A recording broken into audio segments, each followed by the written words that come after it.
ಇವತ್ತಿನ ಮುದ್ದು ಸೊಸೆ ಸೀರಿಯಲ್ ಸ್ಟಾರ್ಟಿಂಗಲ್ಲಿ ನೆನೆಯಿಂದ ಕಂಟಿನ್ಯೂಷನ್ ಇದೆ. ವಿನಂತಿ ಅವರು ಚಿಕ್ಕಪ್ಪಂಗೆ ಕಾಲ್ ಮಾಡಿ ಹೇಳ್ತಾಳೆ, ಈ ಥರ ನಮ್ಮ ಹತ್ರ ಯಾರೋ ಹೋಟ್ಲು ಮಾಡೋಕ್ಕೆ ದುಡ್ಡು ಇಸ್ಕೊಂಡಿದ್ರು, ಆದರೆ ಈಗ ಅವ್ರು ರಿಟರ್ನ್ ಕೊಟ್ಟಿಲ್ಲ.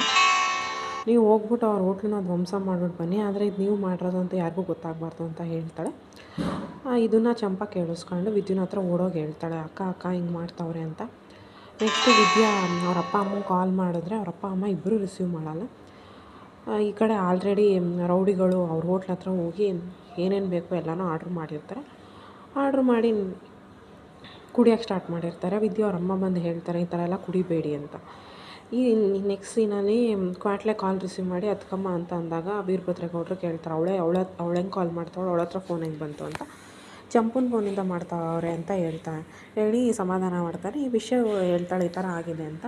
ಆಗ ಅಣ್ಣ ತಮ್ಮ ಬಾ ಹೋಗೋಣ, ಈ ಥರ ಅವ್ರಿಗೆ ತೊಂದರೆ ಆಗಿದೆಯಂತೆ ಅಂತ ಹೇಳಿದಾಗ ನಾನು ಬರಲ್ಲ ಅಂತ ಹೇಳ್ಬಿಟ್ಟು ಬೈಕ್ ಹತ್ಕೊಂಡು ಹೋಗ್ತಾರೆ. ವಿದ್ಯೆ ಎಷ್ಟೇ ಕೇಳ್ಕೊಂಡು ಅವ್ನು ಹೋಗಲ್ಲ ಅಂತ ಇರ್ತಾರೆ.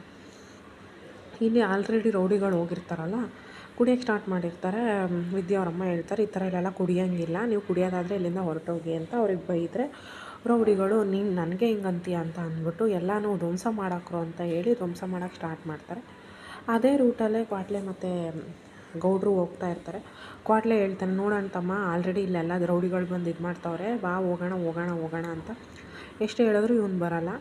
ಕೊನೆಗೆ ಅವಳ ತಂಗಿ, ನೀವೆಲ್ಲ ಪೊರ್ಕಿಗಳು ಯಾಕೆ ಹಿಂಗೆ ಬಂದು ತೊಂದರೆ ಕೊಡ್ತಿದ್ದೀರಾ, ನಾನು ಪೊಲೀಸ್ನವ್ರಿಗೆ ಫೋನ್ ಮಾಡ್ತೀನಿ ಅಂತ ಹೇಳಿದಾಗ ಅವಳ ಜೊತೆಗೆ ಇನ್ನೊಂದು ಹೇಳ್ತಾಳೆ, ಹೆಣ್ಮಕ್ಳ ಮೇಲೆ ದೌರ್ಜನ್ಯ ಮಾಡ್ತಿದ್ದೀರಾ ಅಂತ. ಆವಾಗ ರೌಡಿ ಅದನ್ನು ಕೇಳಿ, ಹೆಣ್ಮಕ್ಳ ಮೇಲೆ ದೌರ್ಜನ್ಯ ಮಾಡ್ತಿದ್ದೀರಾ ಅಂತ ಅಂದೆ ಅಲ್ಲ, ಆ ದೌರ್ಜನ್ಯ ಮಾಡಿದ್ರೆ ಹೆಂಗಿರುತ್ತೆ ಅಂತ ಅವಳ ಹತ್ರಕ್ಕೆ ಹೋಗ್ತಾರೆ. ಅವರಮ್ಮ ನನ್ನ ಮಗಳಿಗೆ ಏನೂ ಮಾಡಬೇಡಿ ಅಂತ ಅಂದರು.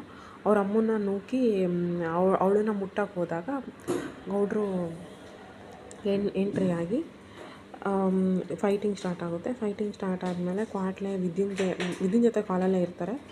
ಅಣ್ಣ ತಮ್ಮ ಹೊಡಿತಾ ಇದ್ದಾರೆ ನೋಡಿ ಅಂತ ಅಂದ್ಬಿಟ್ಟು ವೀಡಿಯೋ ಕಾಲ್ ಮಾಡ್ತಾನೆ. ವೀಡಿಯೋ ಕಾಲ್ ಮಾಡಿದಾಗ ಅದನ್ನು ವಿದ್ಯಾ ನೋಡಿ ತುಂಬ ಸಂತೋಷ ಪಡ್ತಾಳೆ. ಅವ್ರಿಗೆಲ್ಲ ಹೊಡೆದು ಅವರೆಲ್ಲ ಆ ಕಡೆ ಹೋದ್ಮೇಲೆ ಈ ಕಡೆ ವಿದ್ಯಾ ಅವರಮ್ಮ ಥ್ಯಾಂಕ್ ಯು ಎಲ್ಲ ಹೇಳ್ತಾಳೆ. ಆಗ ಅವನು ಹೇಳ್ತಾನೆ, ಈ ಜಾಗದಲ್ಲಿ ಯಾರೇ ಹೆಣ್ಮಕ್ಳು ಇದ್ದಿದ್ರು ನಾನು ಕಾಪಾಡ್ತಿದ್ದೆ ಅಂತ ಹೇಳಿ ಅವರು ಅಲ್ಲಿಂದ ಹೊರಡ್ತಾರೆ. ಇಲ್ಲಿ ಮನೆಗೆ ಬಂದಮೇಲೆ ಅವ್ನ ಬಟ್ಟೆ ಎಲ್ಲ ಫುಲ್ ಗಲೀಜಾಗಿರುತ್ತೆ. ಮನೇಲಿ ಅವ್ರ ಅಜ್ಜಿ, ಅವ್ರ ಅಪ್ಪ, ಅವರಮ್ಮ ಎಲ್ಲ ಕೂತಿರ್ತಾರೆ. ಅವ್ರ ಅಜ್ಜಿ ಕರೀತಾರೆ, ಬಾ ಇಲ್ಲಿ ವೀರಭದ್ರ ಅಂತ. ಇವ್ನು ನಾನು ಬರಲ್ಲ ಏನಮ್ಮಮ್ಮ ಅಂತ ಕೇಳ್ತಾನೆ. ನೀನು ಬಾ ಮುಂದೆ ಬಂದು ನಿಂತು ಮಾತಾಡು ಅಂತ ಅಂದಾಗ ಅವಳು ನೋಡ್ತಾಳೆ. ಅವ್ರ ಅಜ್ಜಿ ನೋಡಿ, ಇದೇನಿದು ಬಟ್ಟೆ ಎಲ್ಲ ಇಷ್ಟೊಂದು ಗಲೀಜಾಗಿದೆ ಅಂತ ಅಂದಾಗ ಕ್ವಾಟ್ಲೆ ಹೇಳ್ತಾನೆ, ಅಣ್ಣ ತಮ್ಮ ಬರ್ಬೇಕಾದ್ರೆ ಬಿದ್ದುಬಿಟ್ಟ ಅಂತ. ಇದನ್ನು ಕೇಳಿಸ್ಕೊಂಡಿದ್ದ ಭದ್ರೇಗೌಡ್ರ ಅತ್ತೆ ಬರ್ತಾಳೆ, ಯಾಕ್ಲ ಸುಳ್ಳು ಹೇಳ್ತಿದ್ಯಾ, ನೀನು ಹೆಂಡ್ತಿ ಅಮ್ಮನ ಮನೆಯವ್ರನ್ನ ಅಂದರೆ ನಿನ್ನ ಅತ್ತೆ ಮನೆಯವ್ರನ್ನ ನೀನು ಕಾಪಾಡುತ್ತೆ, ಹೋಗಿ ನಿನ್ನ ಬಟ್ಟೆ ಹಿಂಗೆ ಆಗೈತೆ ಅಂತ ಹೇಳಿ ಅವನಿಗೆ ಬೈಯೋಕ್ಕೆ ಸ್ಟಾರ್ಟ್ ಮಾಡ್ತಾರೆ. ಈ ಕಡೆ ಅವ್ರ ದೊಡ್ಡಮ್ಮನೂ ಅಂದರೆ ಈಶ್ವರ್ಯನೂ ಬೈಯೋಕ್ಕೆ ಸ್ಟಾರ್ಟ್ ಮಾಡಿದಾಗ ಇವನು ಸ್ವಲ್ಪ ರ್ಯಾಶಾಗಿ ಚಿಕ್ಕವ್ವ ಏನೇನೋ ನೀನು ಹೇಳಬೇಡ ಅಂತ ಅಂದಾಗ ಶಿವರಾಮೇಗೌಡರು ಸುಮ್ಮನಿರಲ್ಲ ಅಂತ ಕಾಫಿ ಕುಡಿತಿದ್ದ ಲೋಟನ ಕೆಳಗೆ ಬೀಸಾಕ್ತಾರೆ. ಅದೇ ಇವತ್ತಿನ ಅಪ್ಡೇಟ್.